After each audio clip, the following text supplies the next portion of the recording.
can you tell us a little bit, both from a scientific and a pragmatic lens, about why we should eat local? See, we are living in an era of climate change. That is one of the biggest arguments for eating local food. The whole joy and the whole point of being alive is to make human connections. To make human connections in an optimum manner, we need humans to be healthy.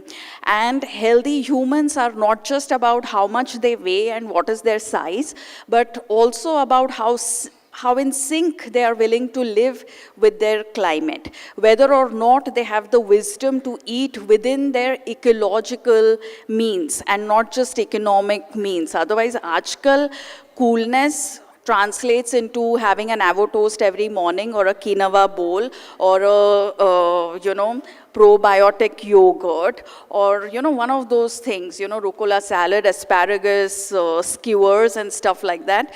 But when you eat food which has a name in your local language, your mother tongue, in the region that you live in, that's when you really get to understand people, and that's when a part of you also becomes a part of their lives. It enriches them when you embrace their food, and it enriches you when you're eating this local food. I think someone very famously said, "Tell me what you eat and I'll tell you who you are." So is there also a scientific reason where our microbiome health gets connected with what is grown locally? And can you talk a little bit about that? See, when we are eating local food, we are essentially eating food which is climate resilient. Jaise ye region mein now you will get bajra bhakri, it's climate resilient. It doesn't need too much rainfall. It is drought resilient. In this season, you will get haldi ki sabzi in Rajasthan. The rest of the world is doing haldi shots, haldi pills, haldi chocolates. Rajasthan is doing haldi sabzi.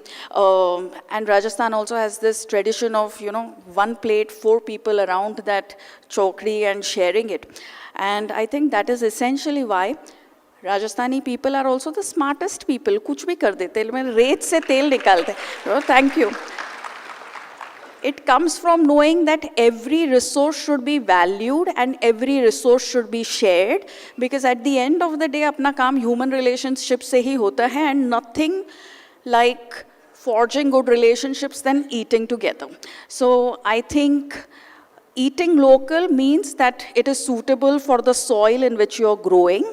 So you don't need to use pesticides and fertilizers. You can grow it naturally, and that helps keep the soil health, that helps keep the soil microbes, and then all of that becomes a part of your, gut microbiota too. So we are not just, and we also inherit gut microbiota, so हम लोग gut microbiota inherit भी करते हैं हमारे ancestors से, और उसमें constantly additions करते हैं by the food that we are eating. And because our microbes know gatte ka sabzi and haldi ka sabzi and churme ka laddu, every time we eat it, they feel happy.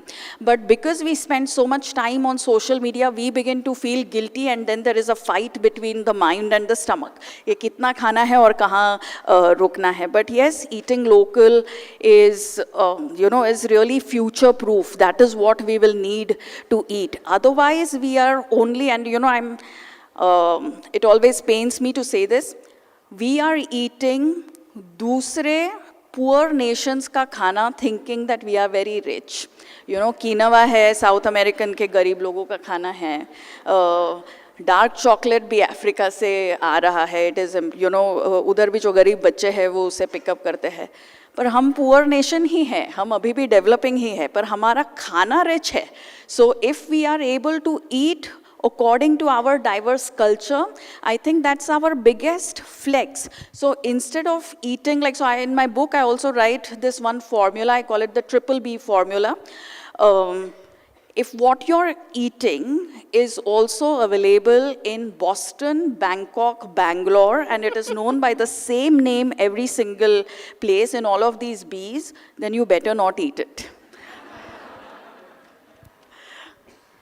I think this is a function of marketing, clearly, and we've all become consumers rather than basic livers. So I was very touched by something you wrote in the introduction to this new book, where you quote a cardiologist who says, it doesn't matter whether it's your 40th or your 400th surgery. For that person, it's his only heart, and he is the only husband or father of his wife or child.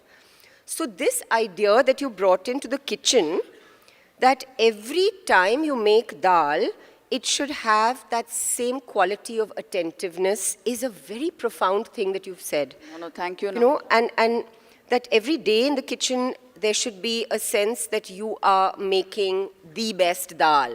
Yeah. The best dal, and probably for the best people who will receive it with love, paying attention and cooking. I mean, cooking, according to me, is the highest form of wisdom. अगर आप मुझसे पूछो कि एक अच्छे लड़के में मतलब एज अ डेटिंग क्वालिटी क्या आपको देखना चाहिए, तो जिसको अच्छी दाल चावल बनाने आती है उसी को राइट स्वाइप करना चाहिए, बाकी सब लोग left swipe. Yeah. You don't need a guy with abs. You need a guy who can cook a bowl of dal chawal, because that is the monotony that actually uplifts your life. My grandfather made amti bhat, which is basically a Marathi version of dal chawal, every single day of his life, because he knew that he had married a working woman, and the biggest value add that he can do to her life is to make this one meal every single day. That way, if she didn't want to make pori or chapati or bhakri or whatever, no one in the family, including her, had to compromise, because the amti bhat was always ready. And I think that is the biggest form of romance, reliability, that you can depend on me for dal चावल हर रोज बनाऊंगा, without a nudge, without a reminder, without you posting on social media, my husband cooked this today, I'm so lucky, I want to live in his pocket or whatever else. आजकल की लड़कियां फालतू चीज़ों के लिए लड़कों को उछालती है, so you need to know that this is the bare minimum. अगर हर रोज़ खाता है तो उसको पकाने आना ही चाहिए, so raise your standards really, as men also and as women. So one of the reasons why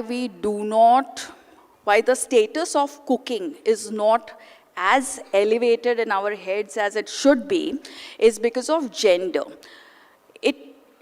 You need very high amount of intelligence, creativity to cook, and mostly it is a woman's job, because a woman can pay that kind of attention, a woman has that kind of intelligence, a woman has that kind of compassion कि अगर घर में 4 लोग हैं तो सबके हिसाब से कैसा एक खाना हम लोग बना ले, they can do that kind of resource management. But because we have rated women poorly, because we are still living in patriarchy even in 2026, because we have rated women poorly, we think that cooking is like one faltu job, but it is the highest form of intelligence, creativity and sophistication.